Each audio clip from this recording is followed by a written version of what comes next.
तारीख 9 मई, location Kochi naval base, यानी कोची में नेवी का हेडक्वार्टर। सुबह 9 बजे एक कॉल आता है और उस कॉल से पूरे नेवल बेस में सबकी नींद उड़ जाती है। सब सोचते हैं कि ये कॉल कैसे आ सकता है। और ये कॉल किसका था? ये कॉल था पीएमओ ऑफिस से, और उस कॉल में जो शख्स था वो खुद को पीएमओ का अधिकारी बता रहा था और कह रहा था कि मैं प्रधानमंत्री कार्यालय से फोन कर रहा हूं, मेरा नाम है राघवन। और कॉल के बाद उसने कहा कि मुझे एक इंफॉर्मेशन चाहिए। वो इंफॉर्मेशन क्या थी और ऐसी कौन सी इंफॉर्मेशन उसने नेवी बेस कैंप से मांग ली, जिसके बाद हाहाकार मच गया। वहां हर कोई शॉक में चला गया कि ऐसा कैसे ये कॉल आ सकता है और कैसे ये इंफॉर्मेशन मांग सकता है। बाद में पता चला कि ये शख्स तो बहुत बड़ा धोखेबाज है और इस शख्स का मकसद तो कुछ और था। तो कौन है ये शख्स? पुलिस ने इसे गिरफ्तार कर लिया और इसने ऐसी कौन सी इंफॉर्मेशन फोन कर कर मांगी नेवी हेडक्वार्टर से, और उस हेडक्वार्टर में इसने क्या कुछ बोला, क्या कुछ इंफॉर्मेशन के बारे में इसने जिक्र किया, वो सब हम इस वीडियो में जानेंगे। और कौन है ये आदमी शख्स, उसके बारे में भी जानेंगे। नमस्कार, मेरा नाम है प्रवेश पांडे और आप देख रहे हो क्राइम तक। सिंदूर ऑपरेशन जब शुरुआत हुई उसके बाद बहुत सारी खबरें मीडिया में चलने लगी कि आईएनएस विक्रांत की लोकेशन यहाँ है, वहाँ है, कराची के आसपास पहुँच गई है। इसको लेकर बहुत ज़्यादा सोशल मीडिया पे एक अफवाह कह लीजिए एक तरह से फैला हुआ था कि लोकेशंस को लेके बहुत तरह की बातें हो रही थी। और एक तरफ ये भी खबरें आ रही थी कि कराची को भी कराची का जो पोर्ट है उसे आईएनएस विक्रांत ने डैमेज कर दिया। इन तरह की खबरें थी सोशल मीडिया पे। इसी के बीच जो हमारे भारत में केरला में कोची नेवल बेस है, यानी नेवी का हेडक्वार्टर है, वो वहां 9 तारीख को सुबह 9 बजे एक फोन बजता है, एक फोन रिंग बजती है। वो फोन उठाया जाता है और जब फोन पे पूछा जाता है कि आप कौन बोल रहे हो, तो सामने वाला शख्स कहता है कि मैं प्रधानमंत्री कार्यालय से बात कर रहा हूं, उनके ऑफिस से, और मैं उनका अधिकारी और मेरा नाम है राघवन। थोड़ी देर के लिए तो ऑफिसर शॉक हो जाते हैं कि अरे यार, प्रधानमंत्री कार्यालय से कोई हॉटलाइन नंबर पे कॉल क्यों करेगा नॉर्मल। तो फिर भी वो सोचते कि चलिए आया होगा। वो पूछते हैं हाँ बताइए कि हम आपकी क्या सेवा कर सकते हैं, सहायता कर सकते हैं। तो कहता है कि मुझे आईएनएस विक्रांत की लोकेशन जाननी है, उसकी अभी एग्जैक्ट लोकेशन क्या है। ऑफिसर्स को तुरंत शक होता है कि यार ऐसे तो कोई अधिकारी किसी की मतलब मिलिट्री के जो सीक्रेट एक्ट है उसके तरफ से तो ऑपरेशंस के बारे में जल्दी किसी को नहीं बताते, सीधा प्रधानमंत्री को रिपोर्ट किया जाता है। वो भी सेना के अध्यक्ष रिपोर्ट करते हैं, ऐसा नहीं है कि कोई भी किसी को फ़ोन करके पूछ लेगा। तो उन्हें शक होता है और वो उनसे पूछते हैं कि तुम्हारा नाम क्या है, तो अपना नाम बताता है राघवन। और सेना उसे बिना एंटरटेन किए फ़ोन कट कर देती है।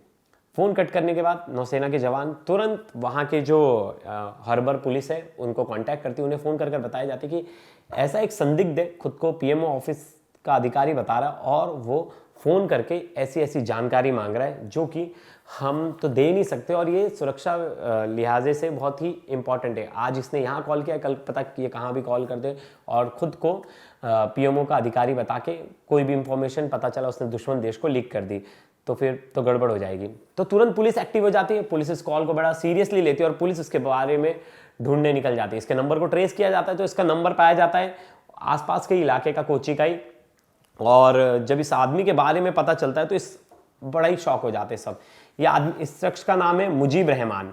मुजीब रहमान वैसे कोझिकोड का रहने वाला है, जो केरला का ही एक पार्ट है, और इसी ने ये कॉल किया था और खुद को पीएमओ का अधिकारी बनाया था। इसके बाद पुलिस इससे और जांच पड़ताल करती है, पुलिस इसे अरेस्ट कर लेती है, पूछताछ करती है।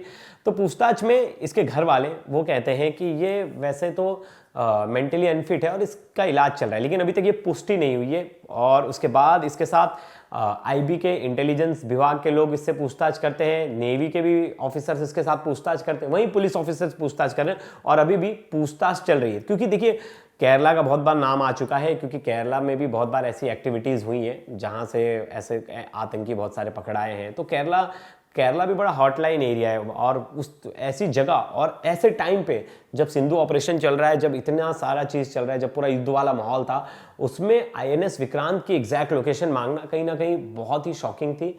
और ऐसा लगा नेवी ऑफिसर्स को भी कोई ये साजिश कर रहा है बड़ा बैठ के। लेकिन वहीं एक प्रोटोकॉल होता है कि कोई मतलब एक कमांडेंट लेवल के ऑफिसर्स के साथ आप फ़ोन कॉल करके ऐसी इन्फॉर्मेशन नहीं ले सकते। और पीएमओ खुद भी इन्फॉर्मेशन लेना होगा तो वो जो डिफेंस सेक्रेटरी हैं और जो वहाँ से जो डिफेंस के जितने भी लोग हैं, जो बड़े अधिकारी हैं, उन्हीं से बातचीत करेंगे और उन्हीं से इन्फॉर्मेशन ली जाएगी।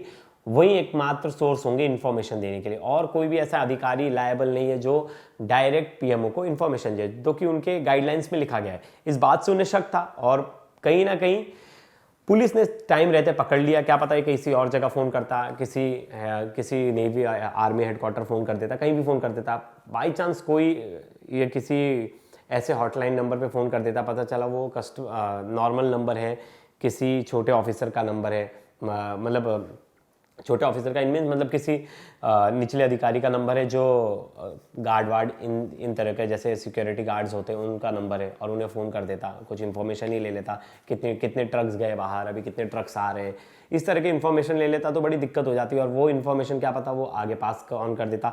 अभी तक इसके बारे में ज़्यादा जानकारी नहीं मिल पाई है कि क्योंकि अभी से पूछताछ चल रही है कि क्या इसने ऐसा कॉल क्यों किया, किसी के कहने पर किया, किसी के लिए काम कर रहा है, या ये जो घर वाले बता रहे हैं कि ये इसे मेंटली अनफिट है और इस कारण ये ऐसी सब चीज़ें करता है। तो ये सब चीज़ें इन्वेस्टिगेशन के बाद ही पता चलेंगी। वहीं दूसरी एक खबर आ रही है बॉर्डर से, हमारे बीएसएफ जवान जो कि 23 तारीख से ही, जब से पहलगाम हुआ था उसके बाद से ही पाकिस्तान के कब्जे में था, पाकिस्तान सेना ने उन्हें बड़े ही अच्छे तरीके से बॉर्डर क्रॉस करा दिया है और भारतीय सेना को सौंप दिया है। भारतीय सेना उनको ला रही, बीएसएफ की टीम उनसे पूछताछ करे, उन्हें मेडिकल है वो दिया जा रहा है, लेकिन उनकी जो पर्सनालिटी फ़ोटो आप देख के कहीं से भी नहीं कहेंगे कि उन्हें थोड़ी सी भी खरोच आई है। बहुत ही अच्छे तरीके से उन्हें रखा गया था और सही तरीके से उन्हें ट्रीट किया था, क्योंकि देखिए जब सीज़ फायर हुआ तो सीज़ फायर के बाद बहुत सारी चीज़ें भी ऐड ऑन हुई कि क्या क्या होना चाहिए। तो उसमें इस बीएसएफ जवान की मांग रखी गई थी कि ये बीएसएफ जवान को आपको लौटाना पड़ेगा, और जिसके बारे में हर कोई बात कर रहा था कि 23 दिन हो गए अभी तक बीएसएफ जवान के बारे में कुछ भी अता पता नहीं, सरकार कुछ बोल नहीं रही। लेकिन हमें लगता है कि सरकार हर चीज़ बता के करती है। बहुत सारी चीज़ ऐसी होती है जिसमें सेक्रेसी मेंटेन करना बहुत ज़रूरी होता है, जिसमें ज़रूरी नहीं कि हर चीज़ें हम मीडिया को बताएं, लोगों को बताएं, लेकिन हम अपने लेवल पे काम करते। तो हमारी गवर्नमेंट ने ये प्रूव किया, हमारी आर्मी ने ये प्रूव किया कि कैसे प्रेशर टैक्टिक्स से हमने एक तरफ उनके ऊपर हमला बोल दिया, हमला करने के बाद हमने ही सीज़ फायर भी कर दिया, हम युद्ध की स्थिति में नहीं गए, हमने अपना मकसद पूरा कर लिया। दूसरी तरफ हमने दुनिया को मैसेज दे दिया कि हम आतंकवाद को खत्म करने के लिए कहाँ तक जा सकते हैं, किस लेवल तक जा सकते हैं। तो ये एक स्ट्रिक्ट मैसेज था। उसके बाद एक और मैसेज दुनिया के सामने कि इतना कुछ होने के बाद भी हमने अपने जवान को सकुशल अपने पास वापस बुला लिया, वो भारत वापस आ गया है। तो ये तस्वीरें अपने आप में बड़ी ही कहा जा सकता है कि बहुत ही इंस्पिरेशनल थी। देखने के बाद बड़ा ही गर्व महसूस हुआ कि हमारे सेना का जवान जो इतने दिन से उनकी कैद में था वापस आ गया, और बहुत ही अच्छा लगा देख के। वहीं आपको पता होगा सोफियान और बाकी जगहों में कश्मीर के अभी भी मुठभेड़ चल रही है। सीआरपीएफ के जवान कई इलाकों में अभी भी वो ढूंढ कर मार रहे हैं आतंकियों को। उसमें कई ऑन ग्राउंड वर्कर्स को कल पुलिस ने गिरफ्तार किया। जॉइंट ऑपरेशन में पुलिस, सीआरपीएफ और आर्मी के जॉइंट ऑपरेशन में गिरफ्तार किया गया, और वहीं कुछ 3 आतंकियों को ढेर किया गया है।